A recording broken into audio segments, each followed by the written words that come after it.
축구 승무패 5회차 단통 분석 내용을 올리기 전에 태극전사들에게 축하의 메시지를 먼저 보냅니다. 안녕하세요. 해운대 승부 예측의 신채널 축구팬 여러분.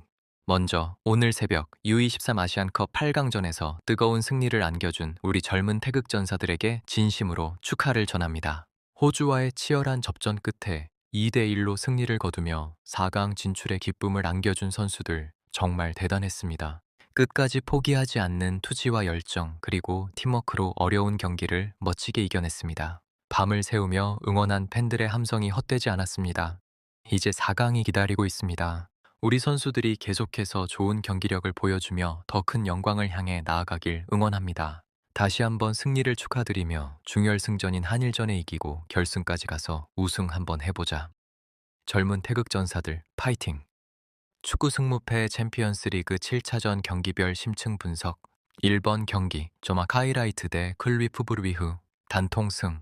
클리프 브루이흐는 최근 경기력이 바닥을 치고 있습니다. 벨기에 명문의 위상이 무색할 정도로 부진한 모습을 보이고 있죠. 그렇기에 오히려 홈팀 카이라이트의 승리 가능성이 높아 보입니다.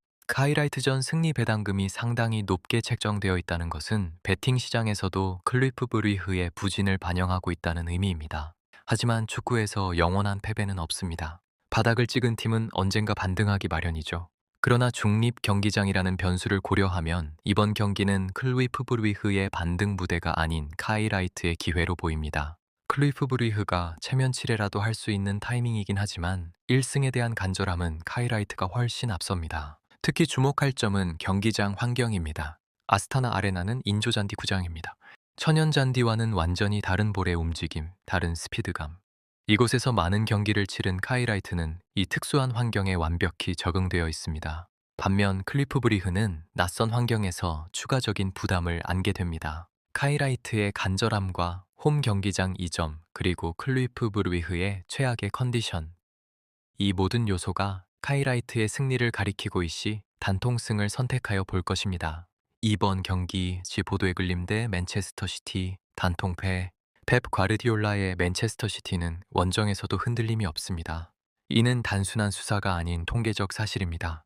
홀란드 포든으로 이어지는 공격 라인은 보도에 글림 수비진에게 악몽 그 자체가 될 것입니다. 보도에 글림이 홈 이점을 최대한 활용하더라도 시티의 볼 점유율과 정교한 패스 네트워크를 무너뜨리기는 불가능합니다. 패배 전술은 이미 예술의 경지에 도달했으며 선수 개개인의 능력 차이도 명확합니다. 특히 홀란드의 골 결정력은 현재 유럽 최고 수준입니다. 그가 단 한 번의 기회만 잡아도 경기의 흐름은 완전히 시티 쪽으로 기울 것입니다. 보도에 글림의 수비 조직력으로는 시티의 다층적 공격을 막아내기 역부족입니다. 시티의 안정적인 원정 승리가 예상됩니다. 이는 가장 확실한 단통 중 하나입니다. 3번 경기 인터밀란 대 아스날 단통무. 이 경기의 핵심은 동기부여의 차이입니다. 아스날은 이미 16강 직행권을 확보한 상태입니다. 아르테타 감독 입장에서는 주요 선수들의 컨디션 관리가 우선순위일 수밖에 없습니다. 사카 웨데고르 같은 핵심 선수들을 쉬게 할 가능성이 매우 높습니다. 반면 인터밀란은 현재 6위이지만 8위권 안착을 위해 승점을 절대 잃어서는 안 되는 상황입니다. 홈 경기이기에 최소 1점은 반드시 확보해야 합니다. 이탈리아 팀들의 계산적인 경기 운영은 잘 알려진 사실이죠. 하지만 바로 이 절박함이 역설적으로 무승부를 만듭니다. 인터밀란은 홈에서 최소 1점은 확보하고 싶고 아스날은 굳이 무리하며 부상 위험을 감수할 이유가 전혀 없습니다. 양 팀의 이해관계가 정확히 무승부라는 지점에서 만나는 경기입니다. 더욱이 인터밀란의 견고한 수비 조직력을 고려하면 아스날이 주전을 쉬게 한 상태에서 골을 넣기는 쉽지 않을 것입니다. 1대1 혹은 0대0의 팽팽한 무승부가 가장 현실적인 시나리오입니다. 4번 경기 비아레알 대 아약스 단통승. 비아레알의 세라미카 스타디움은 난공불락의 요새로 유명합니다. 에메리 감독 시절부터 이어져 온 유럽 대회 홈 강세는 감독이 바뀐 지금도 여전히 유효합니다. 이곳에서 비아레알을 이기는 것은 결코 쉬운 일이 아닙니다. 아약스는 네덜란드 에레디비시에서는 압도적인 강팀이지만 챔피언스리그 원정에서는 취약함을 자주 드러내왔습니다. 특히 스페인 특유의 기술적이고 조직적인 축구의 약점을 보여왔죠. 비아레알의 전술은 명확합니다. 조직적인 압박으로 아약스의 빌드업을 차단하고 빠른 역습으로 공격 찬스를 만들어낼 것입니다. 아약스의 수비 라인은 상대적으로 허술한 편이며 비아레알의 공격수들은 이런 약점을 정확히 파고들 줄 알 것 같습니다. 더욱이 비아레알은 이번 경기에서 반드시 승점 3점이 필요한 상황입니다. 홈팬들의 열렬한 응원 속에서 선수들의 투지는 더욱 끌어오를 것입니다. 비아레알의 승리가 유력합니다. 5번 경기 토트넘 대 도르트문트 단통패. 토트넘의 메디컬룸은 현재 공황 상태입니다. 이는 과장이 아닌 냉정한 현실입니다. 센터 포워드와 윙 자원이 모두 부상으로 이탈한 상황에서 토트넘의 공격력은 사실상 마비되었습니다. 축구는 11명이 하는 게임이지만 핵심 공격수들이 없다면 아무리 홈 경기라 해도 승리는 요원합니다. 토트넘이 주요 공격수 없이 도르트문트를 상대한다는 것은 거의 불가능에 가깝습니다. 반면 도르트문트는 건강한 스쿼드를 보유하고 있습니다. 실바의 창의력, 기라시의 침투력, 그리고 브란트의 중원 장악력. 이 세 선수의 조합은 토트넘의 약해진 수비 라인에게 큰 위협이 될 것입니다.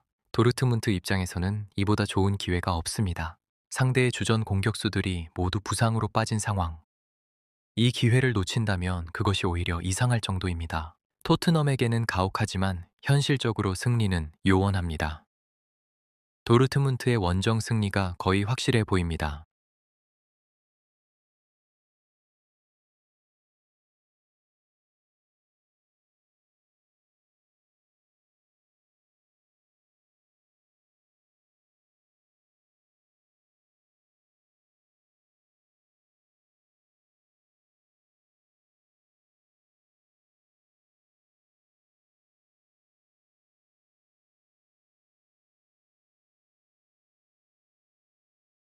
6번 경기 스포르팅 CP 대 PSG 단통패. 음바페가 레알 마드리드로 떠났지만 PSG는 여전히 PSG입니다. 오히려 한 선수에게 의존하지 않는 팀 중심의 축구로 진화했다는 평가를 받고 있습니다. 덴벨레의 스피드, 크바라츠 헬리아의 돌파력, 두예의 중원 지배력.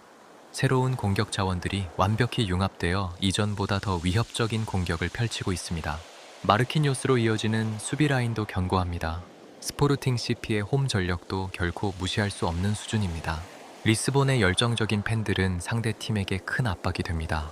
하지만 PSG의 유럽 무대에 대한 갈증은 그 어느 때보다 강렬합니다. 루이스 엔리케 감독은 바르셀로나에서 챔피언스리그 우승을 경험한 명장입니다. 그의 전술적 완성도와 빅매치 경험은 이번 경기에서 큰 자산이 될 것입니다.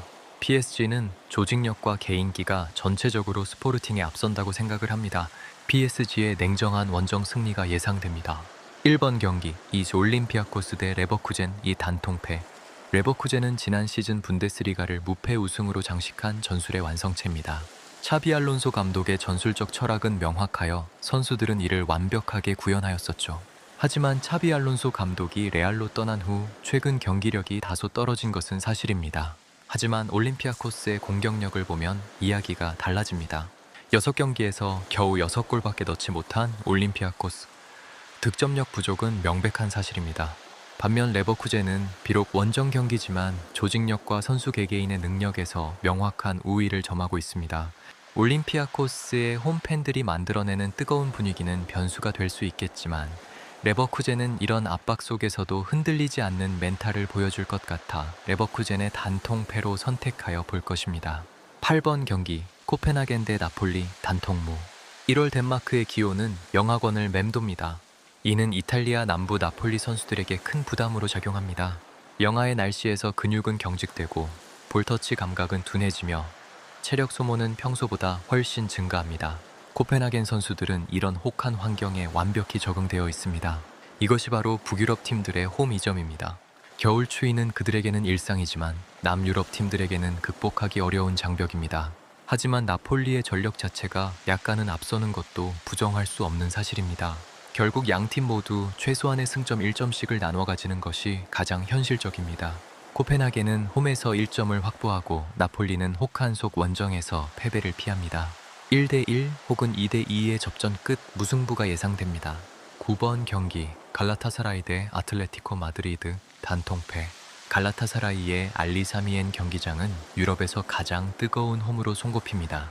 터키 특유의 열정적인 축구 문화는 상대팀을 심리적으로 압도합니다.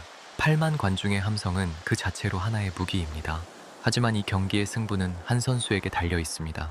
바로 오시멘입니다. 갈라타사라이의 핵심 공격수 오시멘의 출전 여부가 모든 것을 좌우합니다. 오시멘이 없는 갈라타사라이의 득점력은 현저히 떨어집니다. 반면 시몬의 아틀레티코 마드리드는 이런 적대적인 분위기 속에서도 절대 흔들리지 않는 멘탈 강철입니다. 그들은 수많은 원정 빅매치를 경험했고 이스탄불의 열기쯤은 이미 여러 번 경험했습니다. 아틀레티코의 전술은 명확합니다. 철옹성 같은 수비로 상대의 공격을 막아내고 역습 한 방으로 승부를 결정짓는 것. 이는 시모네가 수년간 완성해온 전술이며 갈라타사라이의 홈 분위기도 이를 무너뜨리기는 어려울 것입니다. 오시멘의 결장 가능성과 아틀레티코의 원정 노하우를 고려하면 아틀레티코의 냉정한 승리가 예상됩니다. 10번 경기 카라바흐 대 프랑크푸르트 단통승. 중립경기장에서 열리는 이 경기는 말 그대로 단두대 매치입니다. 카라바흐는 플레이오프권 확보를 위해 이번 경기에서 반드시 승점 3점이 필요한 절박한 상황입니다. 통계가 이를 말해줍니다. 카라바흐는 득점 10개, 실점 13개로 골 득실 마이너스 3입니다. 반면 프랑크푸르트는 득점 8개, 실점 16개로 골 득실 마이너스 8입니다. 수치상으로도 카라바흐가 더 나은 모습을 보이고 있습니다. 중립 경기장이라는 것은 양팀 모두에게 평등한 조건일 수도 있지만 심리적으로는 더 간절한 팀에게 유리하게 작용합니다. 카라바흐의 절박함은 프랑크푸르트와는 비교가 되지 않습니다. 더욱이 카라바흐의 승리에 대한 배당금도 상당히 매력적으로 보일 것 같아 꼭 이기기 위하여 달려들겠죠. 베팅 시장에서는 프랑크푸르트를 우위로 보고 있지만 실제 경기력과 동기부여를 고려하면 카라바흐의 승리 가능성이 충분합니다. 간절함이 만들어내는 승리. 카라바흐가 이번 경기에서 절실한 3점을 가져갈 것으로 예상하여 보겠습니다. 11번 경기 아탈란타 대 빌바오 단통승. 최근 최악의 경기력을 보이고 있는 빌바오보다는 아탈란타의 안정적인 경기력을 더 신뢰하는 것이 합리적입니다. 빌바오는 챔피언스리그 무대에서 기대 이하의 모습을 보여왔습니다. 가스페리니 감독의 아탈란타는 공격적인 3-4-3 시스템과 조직적인 압박으로 상대를 압도합니다. 이들의 전술은 빌바오의 전통적인 바스크 스타일을 완전히 무력화시킬 수 있습니다. 아탈란타의 공격진은 빌바오 수비진에게 악몽이 될 것입니다. 파워, 창의력, 측면 윙백들의 오버래핑. 다층적인 공격 루트는 빌바오가 막아내기에 너무 어려울 것 같은 생각이 듭니다. 더욱이 홈에서의 아탈란타는 특히 강력합니다. 베르가모의 열정적인 팬들 앞에서 선수들의 투지는 배가 됩니다. 현재 승점 13점으로 여유가 있는 상황이지만 아탈란타는 잠깐의 방심도 하지 않는 팀입니다. 아탈란타의 안정적인 홈 승리가 예상됩니다. 이는 확실한 단통 중 하나입니다. 12번 경기 유벤투스 대 SL 벤피카 단통패. 무리뉴 감독의 전술적 노련함을 다시 한번 믿어보겠습니다. 그는 빅매치 경험이 풍부한 명장이며 창의적인 전술로 상대를 당황시키는 능력이 뛰어납니다. 더욱이 벤피카는 최근 리그에서 4승 1무를 기록하며 최상의 컨디션을 유지하고 있습니다. 팀의 사기가 아주 좋은 상태에 있으며 선수들의 자신감도 넘칩니다. 반면 유벤투스는 세리에에서 3승 1무로 순항하다가 일요일 새벽 칼리아리 원정에서 예상치 못한 1패를 당했습니다. 이탈리아 리그 특유의 변수, 이른바 조장리그 논란까지 일고 있는 상황입니다. 이 경기는 무승부로 끝날 가능성도 충분합니다. 하지만 저는 다시 한번 무리뉴 감독을 믿어보며 원정팀 벤피카의 승리를 예상합니다. 무리뉴는 이런 원정 빅매치에서 유독 강한 모습을 보여왔습니다. 벤피카의 상승세와 무리뉴의 전술적 우위가 만나는 지점. 그곳에서 벤피카의 값진 원정 승리가 탄생할 것입니다. 13번 경기 마르세유 대 리버풀 단통승. 오렌지 벨로드롬의 5만 6천 관중은 그 자체로 12번째 선수입니다. 프랑스 남부 특유의 열정적인 축구 문화는 상대팀을 심리적으로 압박하며 홈팀에게는 엄청난 에너지를 제공합니다. 마르세유는 유럽 대회 홈 경기에서 최근 10경기 중 7승을 기록하며 무서운 홈 전력을 자랑합니다. 이는 단순한 우연이 아닌 마르세유만의 특별한 홈 파워입니다. 리버풀이 강팀인 것은 누구나 아는 사실입니다. 하지만 최근 벌리와의 경기를 지켜본 저로서는 리버풀의 경기력에 의문이 듭니다. 수비 라인의 불안함, 중원의 장악력 부족, 마무리의 아쉬움, 리버풀이 마르세유의 홈에서 승리하기는 쉽지 않아 보입니다. 특히 마르세유의 그린우드는 오렌지 벨로드롬에서 마법 같은 플레이를 펼치고 있는 중입니다. 홈팬들의 함성에 힘입어 그는 리버풀 수비진을 춤추게 악몽으로 몰아넣을 수도 있을 것입니다. 마르세유의 빠른 역습과 리버풀의 높은 수비 라인으로 올리다가 마르세유의 역습에 노출될 듯 마르세유의 열정적인 홈 승리를 예상합니다. 리버풀 팬들에게는 충격적인 결과가 될 수 있지만 축구는 그런 스포츠라고 생각을 합니다. 14번 경기 뉴캐슬 유나이티드 대 PSV 단통승. 세인트 제임스 파크는 영국에서 가장 열광적인 축구 성지입니다.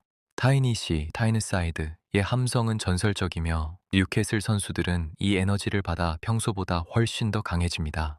뉴캐슬 팬들의 응원은 단순한 함성이 아닙니다. 그것은 선수들에게 힘을 주고 상대 팀을 압박하는 무형의 자산입니다.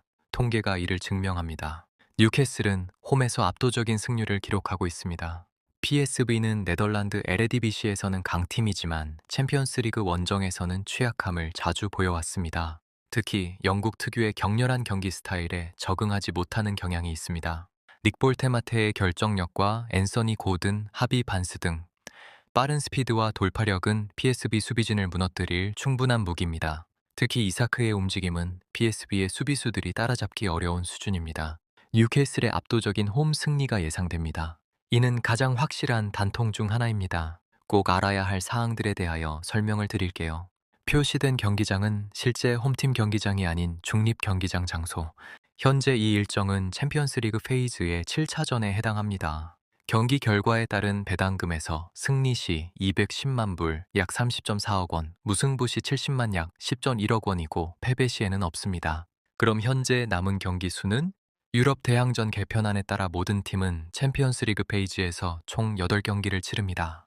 현재 진행 중인 경기 7차전 26공일 1일 22, 남은 경기 단월 경기 8차전, 8차전 예정일, 보통 7차전 일주일 뒤인 2026년 1월 29일 목요일 모든 경기가 동시에 열립니다. 즉, 이번 7차전 결과에 따라 1월 29일 최종전에서 어떤 운명의 장난이 펼쳐질지가 결정됩니다. 순위에 따른 운명, 중요도. 이번 7차전이 사실상 결승전인 이유는 리그 페이지 순위에 따라 다음 단계가 완전히 달라지기 때문입니다. 최종 순위 결과 설명. 1위, 8위, 16강 직행 플레이오프를 거치지 않고 곧바로 16강에 진출합니다. 체력 비축 최상. 9위, 24위, 노가웃 플레이오프 홈앤어웨이로 예선전 플레이오프를 한 번 더 치러야 16강에 갈 수 있습니다. 25위 이하, 즉시 탈락 하위 리그, 유로파 컨퍼런스로의 강등 없이 유럽 대회 여정이 완전히 끝납니다. 이 경기들이 왜 중요한가요? 8위권 내 16강 직행 안착을 위한 승점 6점짜리 경기들이 있죠. 여기서 지면 플레이오프라는 험난한 가시밭길을 걸어야 합니다. 하위권의 단두대 매치 24위 언저리에 있는 팀들에게는 이번 7차전 승리가 없으면 사실상 25위 이하 탈락 확정이나 다름없습니다. 요약하자면 지금 보시는 7차전이 끝나면 딱 1경기 8차전가 더 남습니다. 8차전이 끝나면 곧바로 9위, 24위 간의 플레이오프 대진이 결정된다는 것을 알아두시면 좋겠죠? 이렇게 하여서 축구 승무패 5회차 단통 분석을 하여 드렸으니 본 내용은 참고사항으로 사용하시고 늘 선택은 자신의 몫이라는 것을 아시고 적중률을 높여보시길 바랍니다. 여러분, 긴 영상 끝까지 시청하여 주셔서 진심으로 감사드립니다. 이번 챔피언스리그 7차전은 정말 중요한 고비입니다. 여러분의 현명한 선택에 이 분석이 작은 도움이 되었으면 합니다. 앞으로도 더 나은 분석으로 찾아뵙겠습니다. 도움이 되셨다면 구독, 좋아요, 알림 설정 꼭 부탁드립니다. 여러분의 작은 클릭 한 번이 더 좋은 콘텐츠를 만드는 큰 힘이 됩니다. 다음 회차에서 더욱 알찬 내용으로 찾아뵙겠습니다. 모두 대박 나시길 바랍니다. 감사합니다.